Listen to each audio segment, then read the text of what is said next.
Are you getting really tired of this crazy world that we live in? Are you ready to change your life? My name is Melody Krafft, and I'd like to welcome you today because we're going to look at how you can change your life, because there's really only one thing that you need to know, and we're going to talk about that today and how you can use it. But I'd like to welcome back my guest, Rosemary Mark, and Rosemary has been a long-time student of the Course in Miracles. So welcome back, Rosemary. Thank you. Nice to be here. Good. And Nancy Giffen, who is a psychotherapist and also a student of the Course in Miracles. And so, as you can see, we're going to be talking about the Course in Miracles today and how you can apply it to your life. And these are times when I think people are really looking for some peace and balance in their life. So we want to address this a little bit more to what's going on today than we have in the past. So first of all, though, I'm going to ask Rosemary, because I know some of you are not that familiar with the Course in Miracles. So I'd like you to say a little bit about what the Course in Miracles is like and the two thought systems. Sure. I think just to cull it down into the most basic idea is that we have two emotions, love or fear. And I like to think of it as when I was growing up as a child, we were told we had an angel on one shoulder and a tempting devil on the other. And if you think of it that way, you're kind of either turning this way or that, listening to this one or that one. And that's kind of the way we grow up living our lives. But that's remaining in the ego. You know, if we listen to this tempting devil, then we're in fear all the time.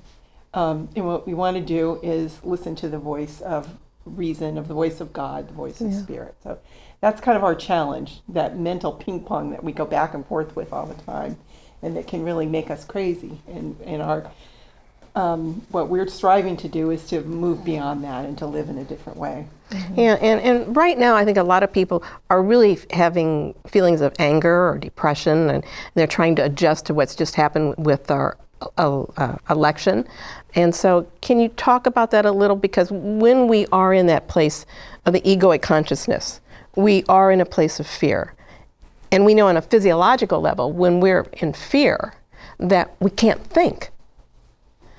So do you want to talk, can you talk about it a little bit more, Rosemary? Yeah, and to put it in context, when we're taping this, we are in the week of the election. So the election has just occurred, and there's a lot of response to that going on in our universe and people around us and within ourselves. So what we hear a lot about on the news is fear, and people keying into other people's fears. So, you know, it kind of feeds on itself. When someone starts talking in very fearful ways about their life or about the future, about the world, it can trigger feelings that we have about fear.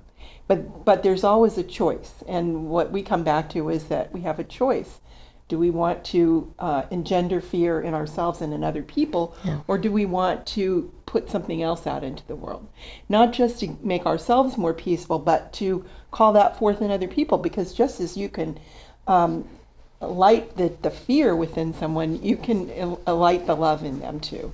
So that's the challenge that we have, and we're seeing it played out just everywhere these days.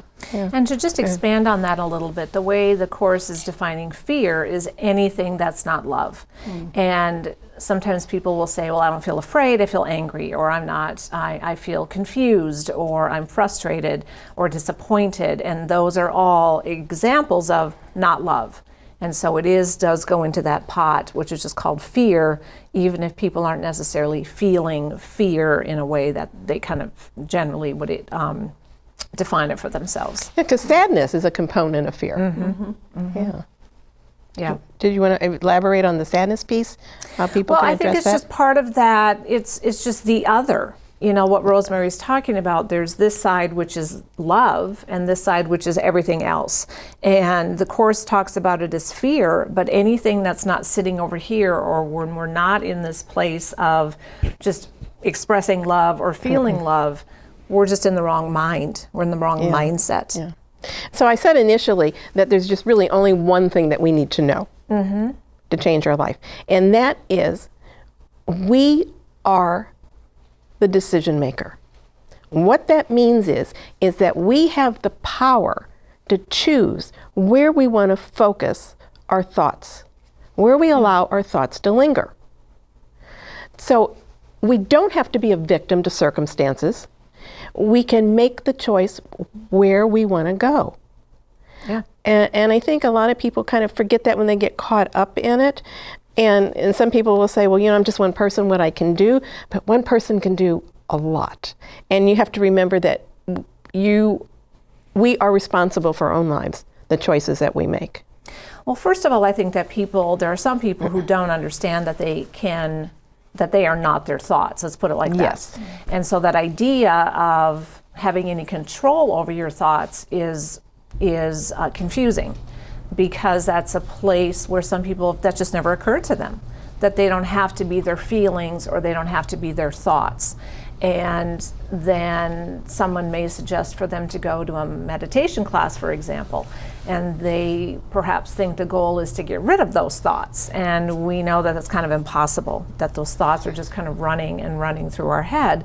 And the goal is more, like you're suggesting, to not get caught up into them, to not believe that that's you, or that I can even not listen to those thoughts.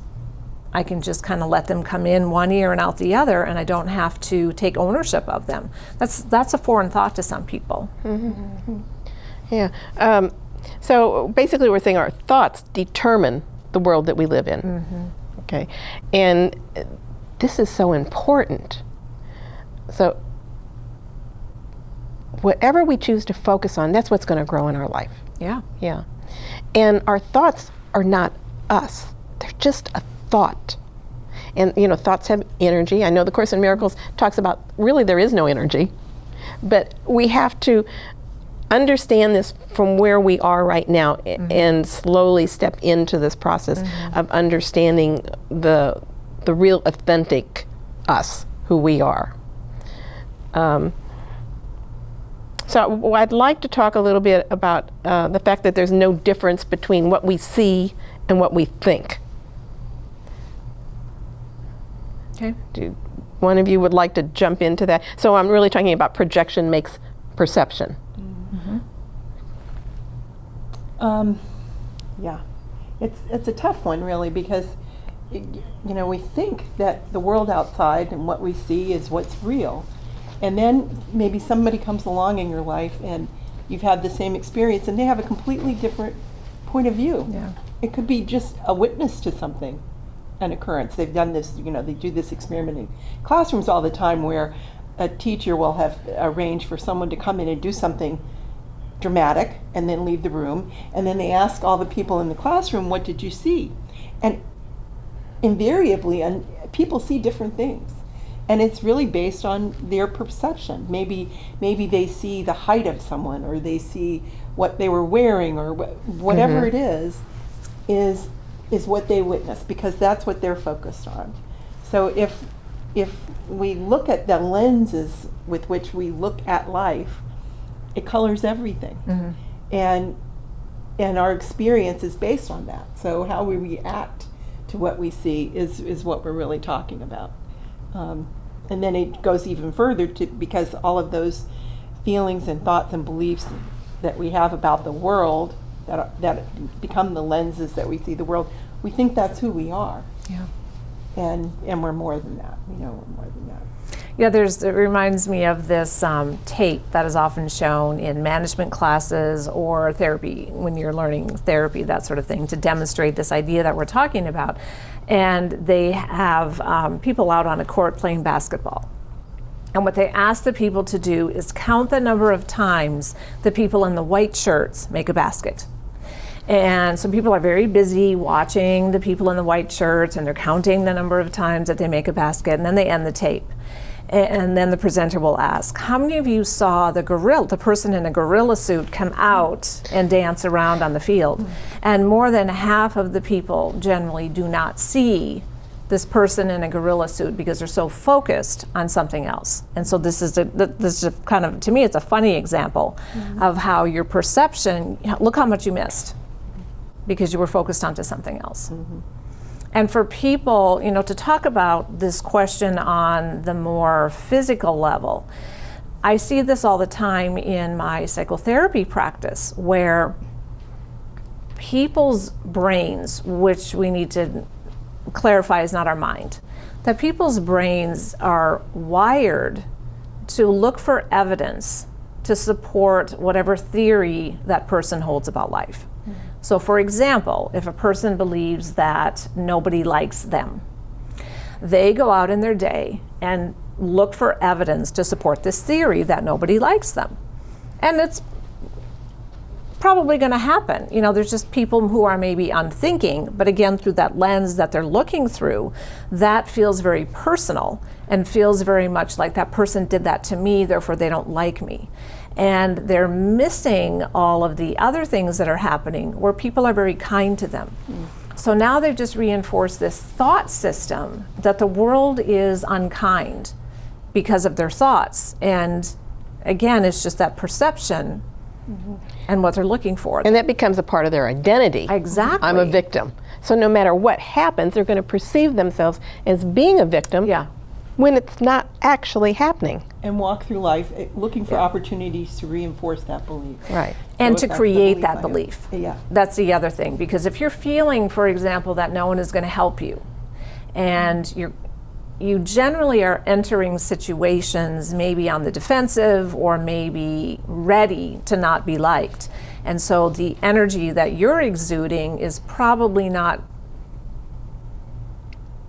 kind and gentle, just to put it like that. And so you're eliciting a response that's going to match what you probably thought you were looking for. Or I have people if that is a framework, when something kind is done to them, they'll say, I wonder what they want. And so it's distorted yet again. They're stepping into the defensiveness piece. Yeah. And so they're still again feeling like they're being victimized. Exactly. And the idea of, being conscious is just being able to observe that I think that. For example, I one time was taking a class, and we were talking about beliefs we have about ourselves, and I said, it's hard for me to ask for help. So, okay, I recognize that, and I want to change that. So I can't remember the time frame. Within a week, it was probably within 48 hours. I had a flat tire on the Dulles Toll Road, and not too far down, there were some men doing some work, and I needed to ask for help. And I thought, this is great. God is giving me a perfect opportunity to heal this belief I have about myself. So, what we try to do in the course is to be conscious observers of our life and how we behave and what our thought systems are and how we might change them. And really just to be willing, because it says, the Course will say, it's our little willingness. It's a willingness to see things differently. And then we will see an opportunity to see things differently because they're always there. And again, it's what you focus on. So if what you're focusing on is healing this thing about myself, whatever it is, a limiting belief, then an opportunity Well, that's exactly what it is. It's a limiting belief. It is, yeah. And hopefully transform it. Yeah. So what you did, you became aware of your thought process, and it's like, well, this isn't working for me. I don't like it anymore. I'm done with it. And so that awareness allowed you to make a different choice. And when you step into that awareness, you're talking about that detached observer that Melody mentioned earlier, because that's the part that's just kind of neutrally watching all that you're doing and doesn't get caught up in the emotion of what's going on. And it's helpful to kind of go, look at that. Look at me getting all scared again, or look at me getting all mad again, or look at me getting all worried again that no one is going to help me. Yeah, so what we're doing is now we're talking about the mind. And the mind is awareness, and it's outside of time and space. Yeah. And so when we talk about the mind and that so I'm going to kind of focus on that our mind has actually created time and space. Okay. Yeah. And we've created dualism in this world. And we see how it's played out. I mean, we've just seen it on our whole society's scale with the elections. We all see the same thing and yet interpret it differently. Yeah. Okay. So we're not really seeing exactly what's happening out there. We're seeing what we're thinking, and we're projecting our own thoughts on that. What were we going to say? Nothing. Yeah. Well, what I'm thinking is that we all, because we're here, on this physical plane, we are all connected to that egoic thought system. If we weren't, we wouldn't be here. That idea of being separate from others. And so when, to take the events of this past week, to look at the reactions over the election results, or even looking at leading up to the election, that what we're noticing is this, it's like the curtain was taken off of the ego, because that ego mind is that one that wants to separate. It wants people to be afraid. It wants people to be angry. It wants people fighting. It wants people distracted by all the goings on of the world. And so there it was played out on our televisions as we're watching debates and as we're watching news reports and and all of that stuff then that happened on Wednesday. There it is. It's just very blatant. It's usually not that blatant. It's always there. But it was just, I think it was shocking for some people in that it was so in our face. And, but it's really just, that's what the ego does, from a small scale to that macro scale that we saw. And so the purpose of the ego in that was case, well, in all cases, is to distract us. Mm-hmm. So we stay embedded in fear. Yeah. Mm-hmm. Because clearly what happened through this election was us and them. Yeah. Whoever us and them is, and which of course is that duality. Mm-hmm. Yeah. That's the concept of separation and duality. Mm-hmm. And you're always going to have conflict when you have duality and the idea that we're separate. It's like I have mine and you have yours, or it's always a fight. Yeah. Always a fight. And it's a need to be right. The Course will say, do you want to be right or happy? If I need to be right, I'm in an argument with somebody. Sometimes it's just in my mind. Have you ever had an idea about something and you're kind of thinking of your arguments in your head? I found myself doing this recently, like all the reasons I believe X, Y, or Z. And I realized that internally I'm having an argument. There's nobody else there, but and it's a fight. It's a back and forth. It's a, going. And when you're in a fight like that, whether it's a verbal argument or a mental ping pong again, you're always in resistance to someone, and you're not open to what they think or feel or just whatever the truth is. Mm-hmm. You're defending a position, you're drawing a boundary, and that's what the ego does. It wants these boundaries and definitions and ideas of itself, because if it doesn't have them, it doesn't know who it is. And so what happens when we create resistance with another person? Well, it's, I think we've seen that played out this week. The resistance, the anger, the fear. It's fearful because you're threatened, really. And you want to lash out. Mm-hmm. You want to engage in that instead of taking a step back. I think we can all think of a time when we had a discussion with somebody that was a debate. It was heated. That everybody had a position and they were defending it. And then you can think of a time when you're sitting with someone and just discussing, well, maybe this, or maybe that. It feels different. You're open to ideas. Yeah. You might acknowledge that, well, they had a good point. That may not be what I believe, but you have a good point. Just your whole feeling about yourself and the other person is different from this combative nature that you have when you take up a position and you are defending yourself. Versus being defenseless. And exactly what are we defending? Well, we're defending our very existence. Because if we think that if we let down those things that separate us, then if you really follow kind of the breadcrumbs back into the forest, we that means that we don't exist. And our brain versus our mind can't wrap its head around that, because if you don't exist, that's extremely frightening. And so there's always that that fear, I guess I'll just come back to that word, that is, that's the struggle. That if I'm separate, I know that I'm okay, but if I'm not separate, then I must not exist. And whose brain can kind of grasp that? Mm-hmm. And the Course talks about, our thoughts are meaningless, and it's like, well, what does that mean? Yeah. And so it's such a new way of thinking about things, and it is frightening initially for people when it's like, well, if my thoughts don't mean anything, and my thoughts are coming from me, does that mean I don't exist either? And that would logically be the conclusion. Right. And that is very frightening for people because it means I don't exist. But I have to say, in terms of what people are thinking, they're not recognizing that their ego really doesn't exist. It's a bunch of false thoughts about yourself. And that's what we really want to get rid of. Right. So it's really a good thing to recognize that our thoughts that we've chosen those thoughts, and they are meaningless because we're believing so many things about ourselves that aren't true. And that's what we want to peel away, because then we're going to find ourselves in a place of peace and not constantly in conflict with others or in inner conflict with ourselves.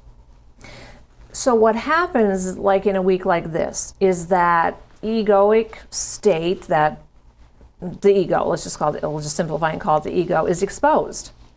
And that's an opportunity for calling in love. It's an opportunity for forgiveness, which is how we get rid of, the way I view it is like we have all this garbage in us, right? And technically that's not even true because there is no us, there is no body, but to just have it make some sense that I can understand.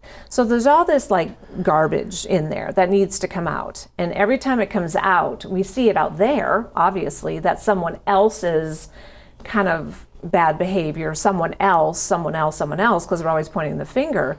And yet when it's out there, we can call in that forgiveness as we're taught to do by the Course in Miracles, and it cleanses that. So that peace is no longer in you, which does bring the peace, P-I-E-C-E, brings in then that inner state of peace when we get rid of that debris. And we know that people really have trouble with the forgiveness piece. It's not easy to do. So I always suggest to people, okay, stop trying to focus on someone out there that you need to forgive. Yeah.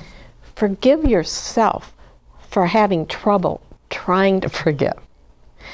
Forgive yourself for judging, because once you forgive yourself for all the crazy things that you feel like you've done, you no longer have that toxicity left in you. And if it's not in you, how can you project it out to anyone else? Right. Well, I think the best way that I learned how to use that forgiveness example was in Gary Renard's book, A Disappearance of the Universe. And I might not get the language verbatim, but it's something along the lines of, like say I'm mad at you for something, and the thought process then should be, you are Christ, pure and innocent, because you are. And then it goes on to say, what I think happened never did. Yeah. Because it didn't. Yeah. And so all is forgiven and all is released. And so I don't even have to identify what I think it is you did to me, because that's not even relevant. In fact, if I do identify what you did to me, I've just now made it real. So if I can just look at you and project and to say, you are Christ, pure and innocent. The ego isn't involved in that at all. Yeah. So you don't have to analyze it to death. No. Why did this person say this to me? No. Why did that person do this to me? You can forget all the trying to figure it out. You just forgive it. You just do that. You just let it. You just say that didn't even happen, because we know that anything that doesn't come from love, anything that doesn't come from this side of the shoulder, like you were talking about, Rosemary, doesn't exist. And so, how many times have you heard stories about families that have people that aren't talking to one another, and it's years, goes on for years, and then they realize they don't even know why they weren't talking to one another. yeah. And the transformational moment that comes is the miracle is that when somebody can look in the eye of someone else and say, I forgive you, or it doesn't matter. It's when you can feel the grace of being forgiven for if you did something wrong or if you perceive you did something wrong, then what you're getting is that someone is seeing the holiness, the divinity in you, seeing that you are not this definition of who you think you are that's in the way. You're more than that. And those little moments of grace help you believe that you are more than that. So you're not living that nightmare anymore. Well, and I'm hearing reports from people that family members are not talking to each other because of how they each chose to vote. And that if we're defining someone by a vote, or even what their value system is, because I think people are voting in some ways according to their value system.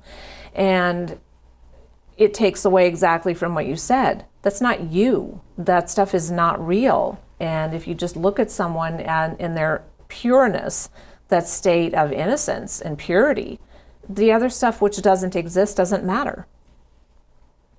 Yeah, it's terrible to see that, and we see it played out obviously on television every night now, and we hear about it in the people we know, to see people dividing over things that really don't matter and don't exist. And yeah. Yeah, I'm sure a lot of people think, well, what do you mean it doesn't exist? Right. So we're talking in part about the metaphysical level, but we need to bring it down on a physical level so people can say, oh, okay, now I get it. Well, I would say this, to bring it down on that physical level, this was a part of another discussion we had in this panel, was about there's only two responses to things. You can things are either an act of love or things are a call for love. And if we break it down into that, that again, we've got two sides, call for love or an act of love. That the only response when you're given love is to love. And really the only response to a call for love is love. I mean, right? Mm-hmm. Most people don't recognize a call for love.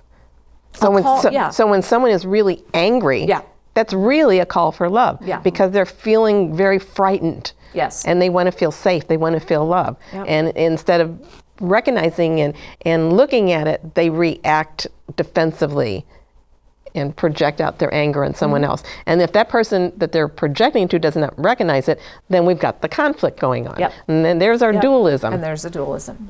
So for example, it doesn't even have to, someone is talking to me about the election and we don't happen to be on the same side of the fence, then it's just all I do is just kind of in my head. It's like I don't necessarily have to do anything with the person, but just in my head, I'm just envisioning them in love. Mm-hmm. That's all that you have to do. And you don't even have to do it to a person. You can do it to your television screen. You can do it to things you hear about. You just kind of send this thought system out into the world and not get caught up in that attack versus attack sort of system. Yeah, and I think it feeds on itself. So the more people that can do that, the more people that can honor other people's opinions and their right to have them, and to not react in fear and withdrawal and anger and that kind of thing, it spreads, just like fear spreads. I mean, we've seen that. So that all those little acts that we can, ways that we can reach out, like you said, it can be nonverbal. You can just be imagining somebody just in love, or just in your physical response to someone who's projecting that kind of thing. It can make a big difference. And it feels good. Yeah. When you're being kind to someone, it just simply feels good.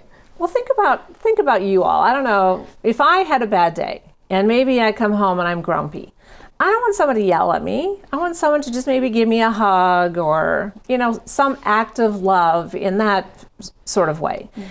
And we're just talking about this on a different level.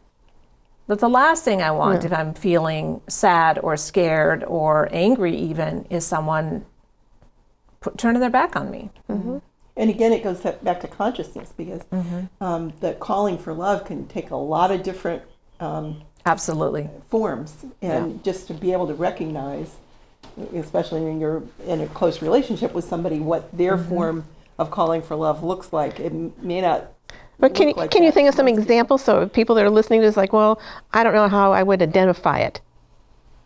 Well, let's start with this, and then we can come up with examples, I think. Because if we go back to this decision point that Rosemary's talking about, that you're standing on this little point, and I can either choose, what did you call it? The tempting devil? Devil on Okay, and the angel on one side. So the tempting devil over here and the angel on the other side, otherwise known as fear or love.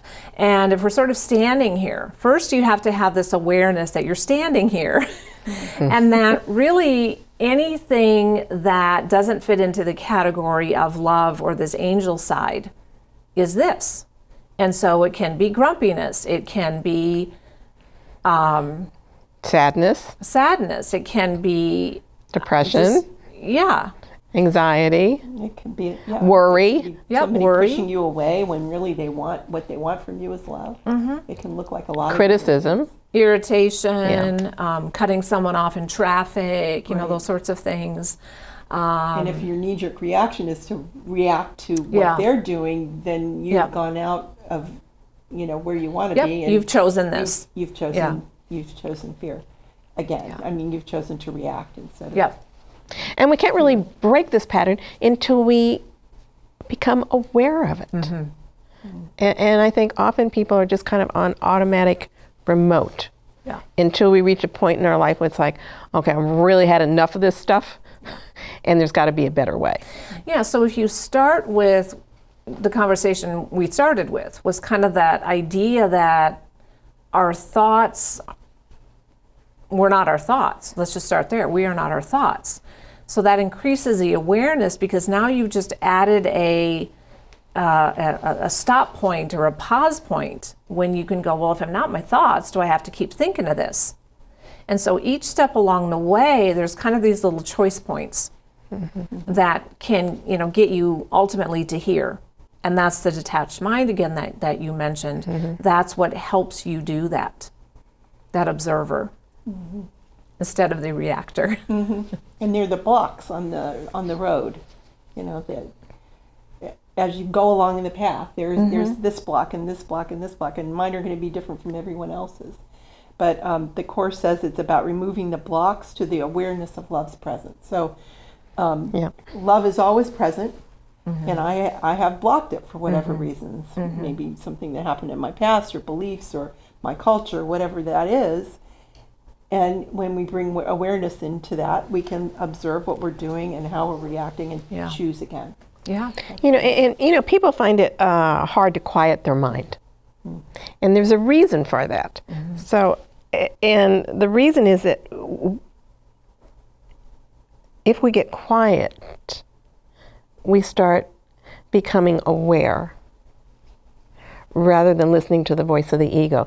And there is a resistance to that, and the Course talks about that, that we have this unconscious resistance to it.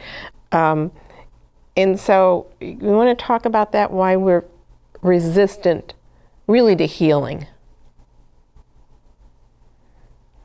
Well, it threatens the ego for one. And it is where you want to be, because that's when you can hear the voice of the Holy Spirit. You can connect with who you are beyond the ego. And to my mind, that's where you want to be. That happens in contemplation. It's threatening to the ego because the ego is all wrapped up in identity. This is who I am. If you take this piece away, I don't know who I am. If I lose my job, I don't know who I am. If I lose somebody I love, I don't know who I am. All of those things that we use to identify ourselves and this container that we are, if the container falls away, what's left? And what we hope to discover is what's left, what's truly left. And the prize in all of that is to discover that it's not a form of what's left. What's left is our spirit, which is connected with the spirits of everyone. And that's the treasure in that. The essence of who and what you really are. And that's such beauty in that. But people are that don't understand that yet are fearful for that. I had a lady recently tell me that she said, "Why is God punishing me? My life is so hard." You know, and you know, you've heard that before. And she really felt very helpless, and she was really unaware that she had the power to change her life. And she was just at a point in her life where she was just really feeling very much like a victim. And I have to admit, I had a little difficulty in getting her to see that she could change her thoughts, and as she changed her thoughts, her life would start shifting, because she felt so embedded in feeling victimized.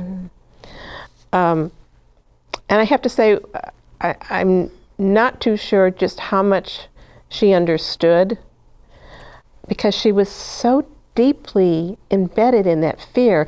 It was like she couldn't even think.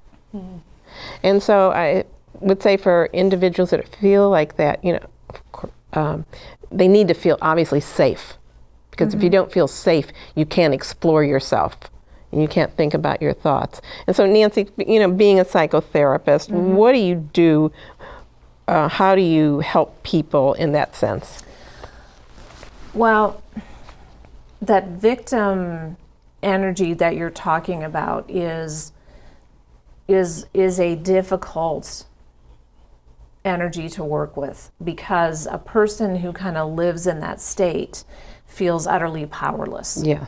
And so if you're thinking even in that basic idea of you are not your thoughts, or you don't have to listen to your thoughts, when you're in a state of utter powerlessness, you don't believe that to be true. It's such a foreign concept. Yeah. Yeah. And that when I'm working with people who come in that place of powerlessness, I can't go at it directly. Yeah. That I first have to create that safe environment, and that I first have to give them the knowledge that they're strong. And that process in and of itself is quite lengthy. Yeah, Because they, little baby steps. Yeah. And so I think it's possible for people who are ready for a large change, who come to that place of there has to be another way, and can pick up the book and work with a group, and you know, it's possible to kind of move through that quicker.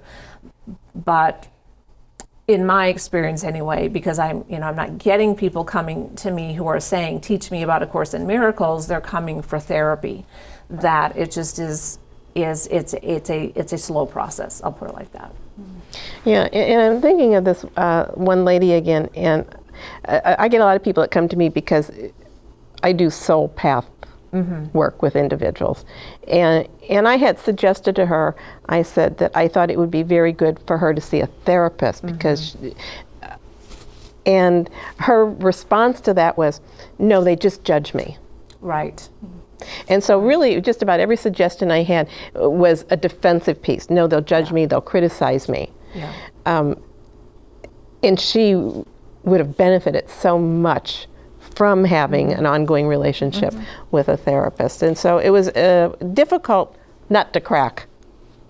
Well, and it demonstrates how loud the ego can get. Yes. And all of the tactics that the ego uses to keep us in that state of helplessness and powerlessness, because that's his trick.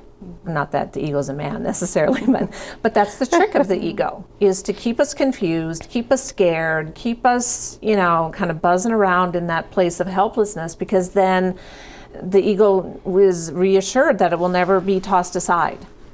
And so it worked.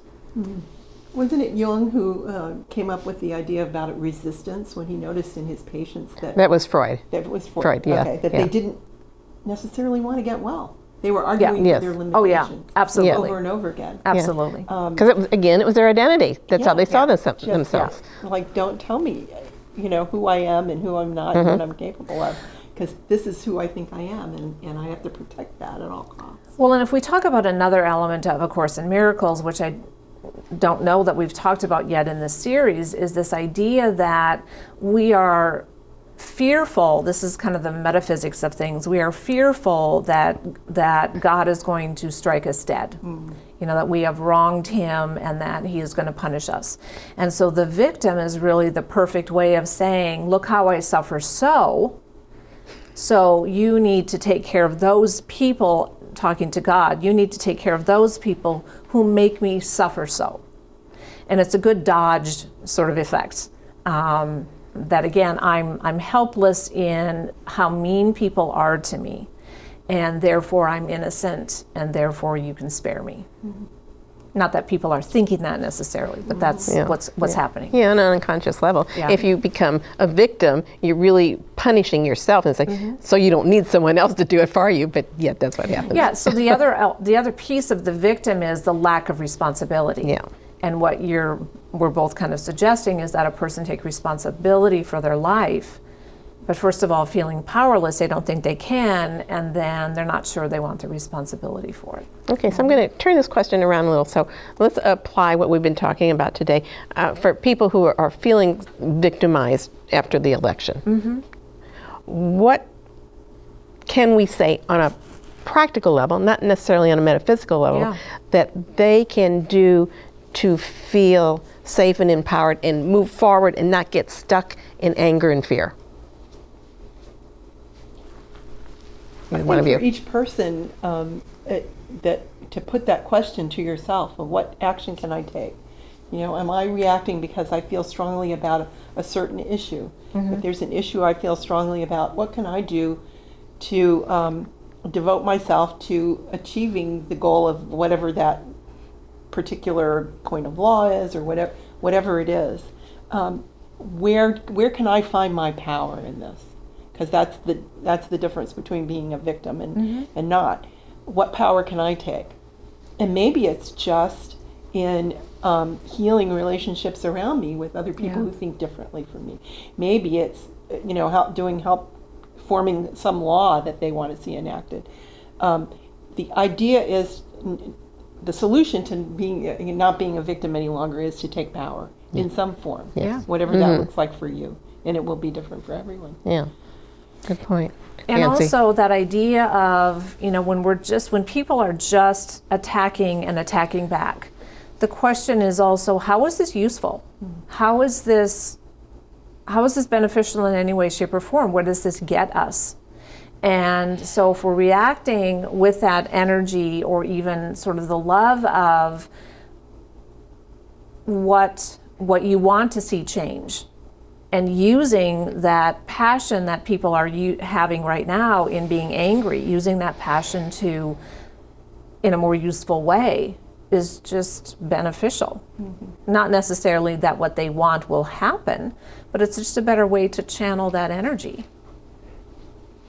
Yeah, I had someone who was making plans. I know someone was making plans on creating something new that she wanted to bring forth. And after the election, she thought about, I don't know if this is the right time. She was a little down about it. And then she thought about some more, and she goes, no, I'm going to do it. I'm just going to keep moving forward in my life. Mm-hmm. And that's really what we need to do. Mm-hmm. Don't allow anything to stop you to be who you are and to do what you love. Yeah. Yeah. Move forward. Move forward. Yeah.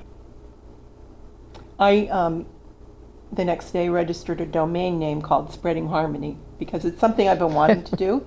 I'm not sure what that's going to look like, but I felt like that wanted to be my response to what's going on. Yeah. And we'll see how that evolves. So it's just whatever you can do individually to take action in your own life, and maybe it's just healing one relationship you have. You know, it's just. It can be little things. It doesn't have to be world changing. But again, going back to your point of what is this for? So if I'm reacting, demonstrating, doing something that could potentially be destructive or harmful in the world, to take a look at that and see, what do I want to create instead of this? Mm-hmm. What will make me feel good and right in the world? Or even on a more personal level, just how to practice that idea of, I don't have to be my emotions, or I don't have to be my thoughts. To just say, can I not think about this right now? Can I not be caught up in this kind of energy? Can I not do that right now? And to create small pockets of time where the person doesn't feel those feelings, whatever that happens to be. Because that in and of itself can be a huge step. It's that one small change into that recognition that I don't have to listen to these feelings in me. That the feelings are simply that they don't have to be anything other than a physiological reaction, and I don't have to create a story to put onto that and then now do something about. And it also could take the form, given the world we live in, of disengaging in a lot of the stuff that's going on, Yeah. whether it's social media, Yeah. television, the news, whatever. Devoting yourself to spending 5-10 minutes a day at least in contemplation and just going within, just noticing how I feel, what's going on with me, what do I need, and connecting with the spirit in that way instead of all of the outside, because it's very tempting Yeah.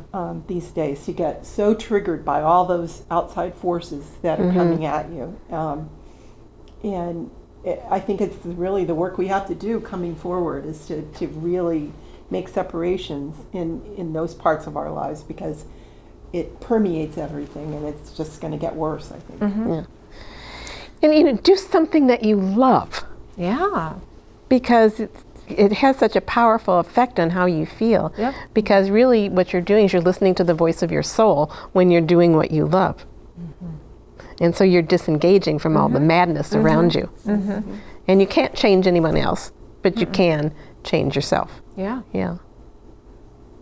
Yep. Exciting. And if some people just be kind to each other. That's just one thing we can do. And when you're kind to someone else, it really feels lovely. It matters. Yeah. It really matters. And you don't never know what difference that makes in someone's life, Yeah. We've always seen, a checkout person at the grocery store or whatever, a waitress, someone who's clearly having a bad day, and if you can just be nice to them. I have a brother who travels a lot, and he's the kind of guy that he knows the name of every waiter or waitress. He engages with people that he meets, and he was at a resort last year, he and his wife, and at the end of the week there, the concierge, they were getting ready to leave. The concierge says, can I take a picture of you? Come over here, we want to take a picture. And they took a picture, and he and his wife turned around, and the whole staff had amassed in the lobby to say goodbye to them.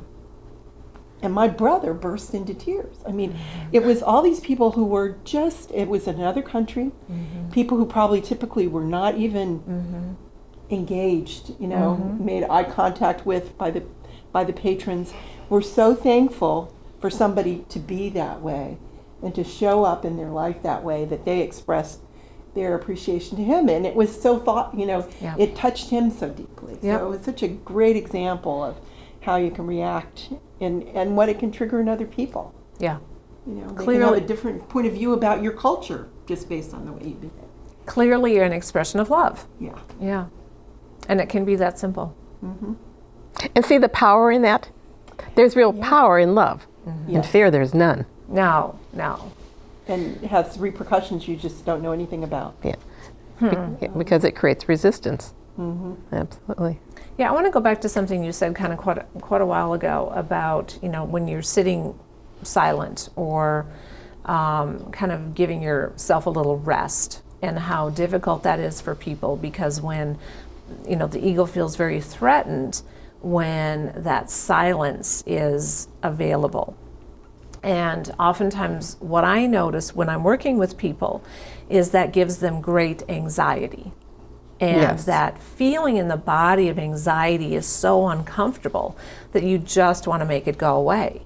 And of course, this is a tactic of the ego, right? That I want to make you so uncomfortable that I don't want you to just sit there and be available for the voice of reason or the voice of God. And if we just simply recognize that as one of the tricks, that it might be helpful for some people to kind of go, this is just a trick. It doesn't feel comfortable, but we do uncomfortable things every day. We sit through pain every day. We sit through discomfort every day. We all do things every day that we don't like. And that's just another example. But again, if we don't know that we can sit with this feeling and without reacting to the feeling, which again is that awareness, we don't get far. So it doesn't have to be big acts of change to begin to discover the power of this. And often it isn't. It's the little steps. Yeah. That's, one step at a time. that simple idea of that if someone's mad at you or yelling at you or frustrated with you or whatever they are with you, and it causes a reaction in you to attack back, to just stop and go, do I really want to do that? Do I really want to respond in kind, or do I not? And I don't know about your lives, but I have an opportunity to practice that every day. Multiple opportunities for forgiveness. Right. So for people who are interested in trying this, to just experiment with it, there's multiple opportunities. And if you don't do it well the first time, just try it again. I know if I find myself reacting to something that I see on the news, it's like, oh, okay, there it is. There's that ego going again. Yeah. And just becoming aware of it. Yeah. Don't fight it. That's what I want you to do. Just notice it, and just if you keep noticing, it starts taking more and more of a back step in your life. Yeah, and generally what I notice with people I'm teaching that skill to is that they can recognize it in retrospect. Yes. They can't recognize it in the moment. And that to me is just building a skill set that you kind of go back and review and go, oh yeah, I did that again. I got mad at that person again. And it builds that awareness, and then maybe the next time you catch it sooner, and then eventually you will be able to catch it in the moment and are able then to make it this choice or that choice. 'Cause what you're doing is you're breaking old habits Yeah. that are like default in your system. And so it does take time. It's not going to happen overnight. Yeah. But it does work. It does work. It does work. And to be aware that the ego's voice is extremely loud and that the voice on the other side is not. It's quieter. You can learn to hear it better. But because the ego's voice is so loud, this one sounds generally kind of tiny at And first. just Yeah. to remember to be gentle with yourself. You know, that's where forgiveness starts. It starts with ourselves. You know, if you judge yourself, oh, I did that again. What's wrong with you? What do you know? All that mental chatter. Okay, so somebody said once, if we had a loudspeaker up to our brain and we were broadcasting all of these thoughts we have about ourselves to everyone in the world, nobody would want to be around us. You know. Yeah. It begins there, noticing how I talk to myself, how I forgive myself, how I just say, okay, tomorrow I'll do better. Yeah. Sometimes, clients come to me because they want a mediumship reading, and I tell them they want to talk to their family members on the other side, and I said, well, your family members on the other side are aware of what you're thinking, and I said, I'd like you to think about this. They know what you're thinking. And just pause, because we have all these random thoughts that go through our mind all day, and so you can kind of approach people in different ways to kind of get their attention. And it's like, there really are no secrets in this universe. It's all there, and so you become more mindful about, what am I putting out there? What am I leaving in my system that's affecting me? And what do I want to share? Do I want to share toxic thoughts? Even if they're thoughts about myself or something else, or when you become aware of it, you start shifting and noticing what you're thinking, because you realize that you can. Yeah. You can. It's another way of noticing that you can affect change. I'm thinking back again to the events of this week in the election, and how people can use what we're talking about in, how they can apply this.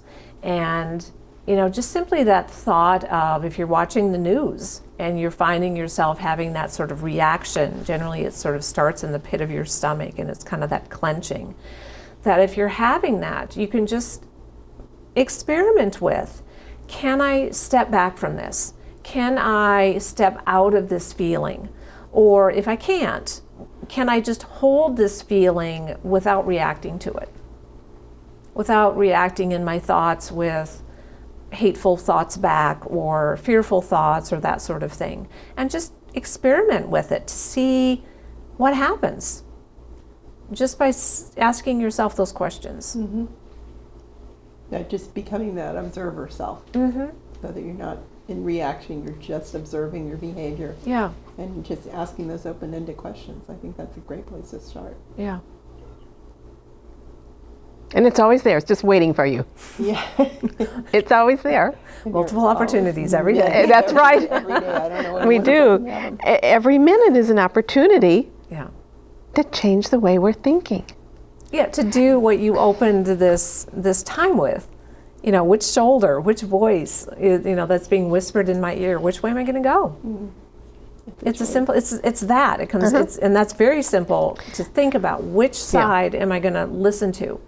Am I going to go over here and listen to this voice, or am I going to go over here and listen to this voice? Because I don't know about you guys, but when I listen to this voice, I don't feel as good. When I listen to this voice, I have that inner peace and calm. And I'd rather live there than there. And so, and we keep saying this over and over, this really is simple. We know it's not easy, but it's simple.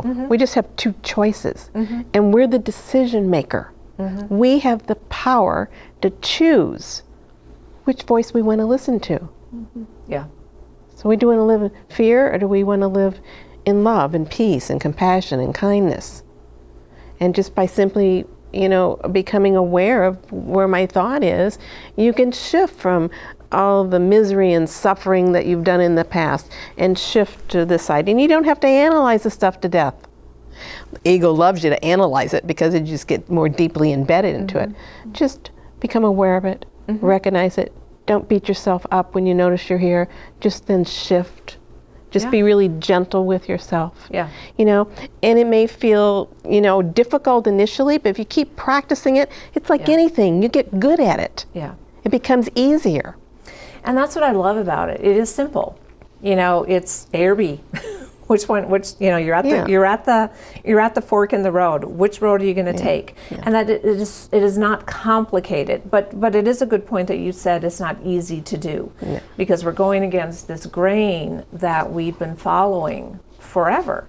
Yeah. And so it's like just kind of getting a new pathway started through the woods in the other direction. Okay. Because then you believe that you can respond differently. Yeah. That's the key. It's believing it can be different than it is. Yeah. So the truth is, we are powerful. Yeah. And we have a choice, and we can make good choices for ourselves.